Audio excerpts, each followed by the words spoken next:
नमस्कार। आज हम मानव इतिहास के एक बहुत ही प्राचीन, बल्कि शायद सबसे प्राचीन ज्ञान स्रोत की गहराई में उतर रहे हैं, ऋग्वेद। ये सिर्फ भारत का नहीं, ऐसा माना जाता है कि ये दुनिया का सबसे पुराना लिखित साहित्य है। हम कुछ प्रमुख स्रोतों के आधार पर बात करेंगे और हमारा मकसद है इस विशाल ज्ञान सागर से कुछ खास मोतियों को निकालना।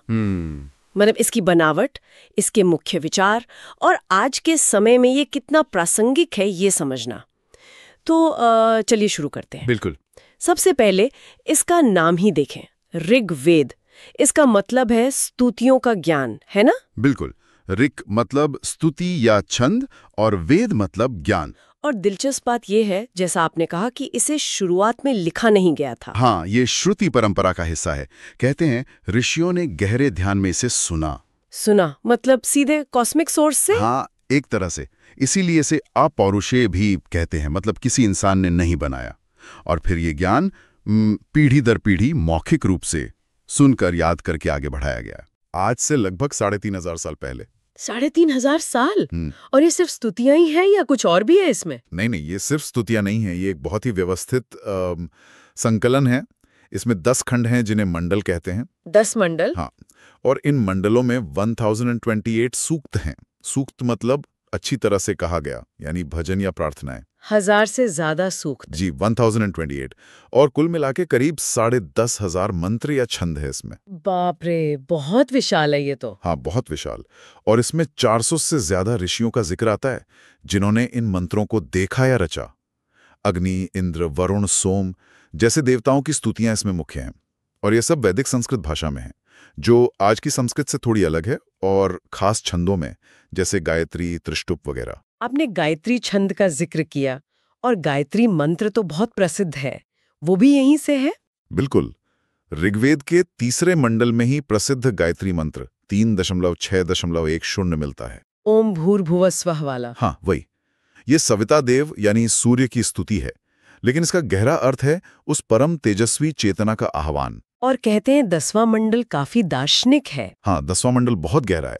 उसमें सृष्टि की उत्पत्ति पर, ब्रह्मांड के रहस्यों पर बहुत गहरा चिंतन मिलता है। खासकर नासदीय सूक्त 10:129, वो तो कमाल का है। नासदीय सूक्त, उसमें क्या खास है? उसमें सवाल उठाए गए हैं कि ये सब कैसे बना, शुरुआत में क्या था, क्या तब सत था या असत, मतलब अस्तित्व था या अनस्तित्व? गहरे सवाल हैं ये तो। बहुत। और सूक्त कहता है कि शायद देवता भी नहीं जानते कि ये सब कहाँ से आया। मतलब उस जमाने में इस तरह का संदेह, इस तरह की जिज्ञासा, ये अपने आप में बहुत बड़ी बात थी। ये दार्शनिक सोच की पराकाष्ठा है वाकई।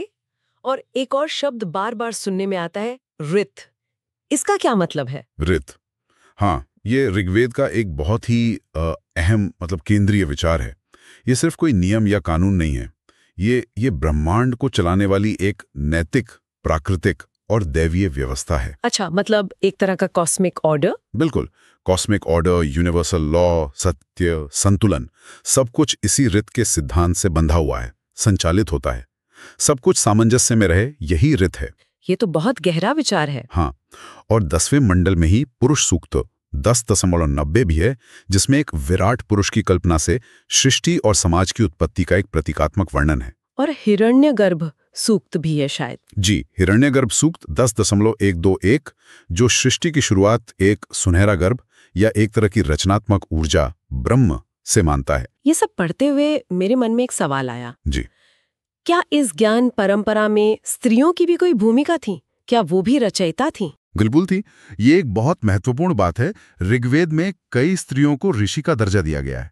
उन्हें ऋषिका कहा जाता है। सच में? जैसे, हाँ, जैसे घोषा का नाम आता है, जिन्होंने स्वास्थ्य और रोगों पर सूक्त लिखे।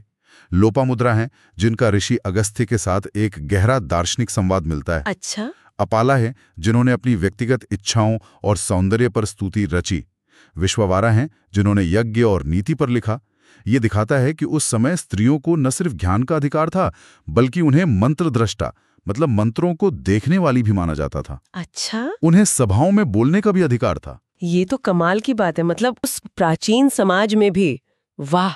लेकिन फिर ये सोचना और भी हैरान करता है कि इतना विशाल ज्ञान बिना लिखे हजारों साल तक कैसे कैसे बचा रहा, ये एक शब्द भी इधर उधर हुए बिना। इसका श्रेय जाता है उस वक्त की अद्भुत मौखिक परंपरा को। उन्होंने इसे सहेजने के लिए बहुत ही जटिल और वैज्ञानिक तरीके विकसित किए थे। तरीके? कैसे तरीके? जैसे पदपाठ, क्रमपाठ, जटापाठ, घनपाठ, ये सब तरीके थे। ये क्या है? ये असल में मंत्रों को याद करने और दोहराने के अलग अलग पैटर्न थे।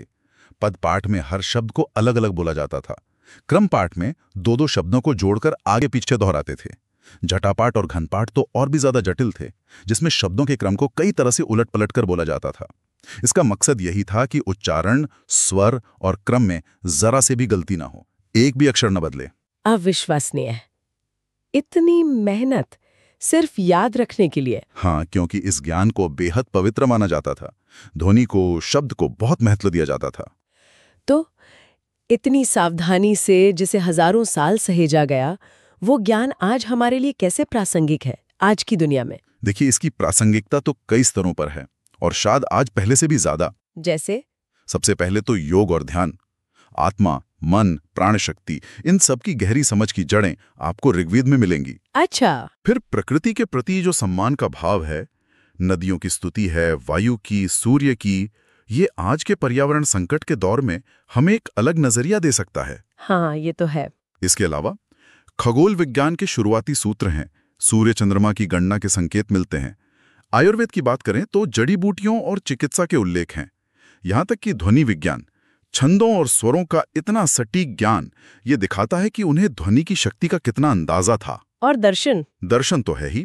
जो बाद के महान भारतीय दर्शन हैं, खासकर अद्वैत वेदांत, उसकी नींव आपको ऋग्वेद के दार्शनिक सूक्तों में ही मिल जाएगी। एकम सत विप्रा बहुधा वदंती, सत्य एक है, ज्ञानियों से अलग अलग नामों से पुकारते हैं, ये विचार ऋग्वेद का ही है। सच में? तो ये सिर्फ एक पूजा पाठ का ग्रंथ नहीं है, ये तो ज्ञान, विज्ञान, दर्शन, कला, समाज, सबका एक तरह से विश्वकोश है। बिल्कुल, ज्ञान का एक अथाह सागर है, और शायद इसीलिए यूनेस्को ने भी इसे memory of the world register में शामिल किया है। इसे मानवता की अमूल्य धरोहर माना है। और ये होमर की इलियड और ओडिसिया या मेसोपोटामिया के गिलगमेश महाकाव्य से भी पुराना है। हाँ, लिखित रूप में उपलब्ध सबसे पुराना साहित्य में से एक। मैक्स मुलर जैसे पश्चिमी विद्वानों ने भी अपना जीवन इसे समझने और अनुवाद करने में लगाया और इसके महत्व को दुनिया के सामने रखा। तो इस संक्षिप्त सी बातचीत से ये तो साफ है कि ऋग्वेद से प्राचीन स्तुतियों का संग्रह भर नहीं है। ये दर्शन, विज्ञान और मानव चेतना की गहरी समझ का एक ऐसा स्रोत है जो हजारों साल बाद भी हमें सोचने पर मजबूर करता है। ये वाकई मानवता की साझी विरासत है। बिल्कुल। और जाते जाते बस एक विचार छोड़ जाते हैं सोचने के लिए। हाँ, आज की ये जो भागदौड़ भरी जटिल जिंदगी है, इसमें ऋग्वेद में जो ऋत की बात की गई है, वो ब्रह्मांडीय व्यवस्था, वो सत्य, वो संतुलन, उस सिद्धांत पर अगर हम थोड़ा रुक कर सोचें, तो क्या वो हमारे अपने जीवन को और इस दुनिया को देखने के हमारे नजरिए को कुछ बदल सकता है, कुछ बेहतर बना सकता है?